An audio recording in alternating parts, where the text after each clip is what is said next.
নমস্কাৰ বন্ধু বান্ধৱীসকল, স্বাগতম জনাইছোঁ জবনিউজ আছাম ইউটিউব চেনেলটোলৈ। নতুনকৈ এটা বিভাগৰ পৰা পদ মুকলি হৈছে আৰু এই পদটো ক'ৰ পৰা আহিছে আৰু কেতিয়া এপ্লাই কৰিব লাগিব, এডুকেশ্যন কোৱালিফিকেশ্যন কি বিচাৰিছে, লাষ্ট কেতিয়া, সেই বিষয়ে এই ভিডিঅ'ত অধিক কমেণ্টত আলোচনা কৰিম। গতিকে ভিডিঅ'টো স্কিপ নকৰি একেলগে চাই থাকিব আৰু যিসকল বন্ধু বান্ধৱী এতিয়ালৈকে জবনিউজ আছাম ইউটিউব চেনেল ছাবস্ক্ৰাইব কৰি ল'ব। এই এডভাৰটাইজমেণ্টখন আহিছে ডাকঘৰৰ ফালৰ পৰা। প্ৰথম পষ্টটোৰ নাম হৈছে ব্ৰাঞ্চ পোষ্ট মাষ্টাৰ BPM। তাৰ পিছৰ পষ্টটোৰ নাম হৈছে assistant branch post master ABPM। তাৰ পিছৰ পষ্টটোৰ নাম হৈছে ডাক সেৱক।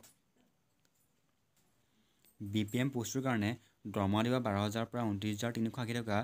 তাৰপিছতে ABPM আৰু ডাক সেৱক পষ্টটোৰ কাৰণে দৰমহা দিব 10,000 পৰা 24,470 টকা। আৰু এই পষ্টটোৰ কাৰণে এপ্লাই কৰিবলৈ বয়স বিচাৰিছে 18 বছৰৰ পৰা 40 বছৰ বয়সলৈকে। আৰু যিসকল SC ST তেওঁলোকক 5 বছৰ, আৰু যিসকল OBC তেওঁলোকক 3 বছৰ, আৰু যিসকল PWD কেটেগৰী তেওঁলোকক 10 বছৰ, আৰু যিসকল PWD OBC তেওঁলোকক 13 বছৰ, আৰু যিসকল PWD SC SC তেওঁলোকক 15 বছৰলৈকে এজ ৰিলেক্সন দিয়া হৈছে। এই পষ্টটোৰ কাৰণে 10 পাছ কৰিলেই আবেদন কৰিব পাৰিব আৰু লগতে কম্পিউটাৰ নলেজ থাকিব লাগিব। পষ্টটোৰ কাৰণে এপ্লাই কৰিবলৈ এপ্লিকেশ্যন ফিজ দিব লাগিব। যিসকল UR OBC কেটেগৰী তেওঁলোকে 100 টকা দিব লাগিব, আৰু যিসকল SC ST female PW category তেওঁলোকে কোনো ধৰণৰ এপ্লিকেশ্যন ফিজ দিব নালাগে। পষ্টটোৰ কাৰণে অনলাইন যোগেদি এপ্লাই কৰিব লাগিব।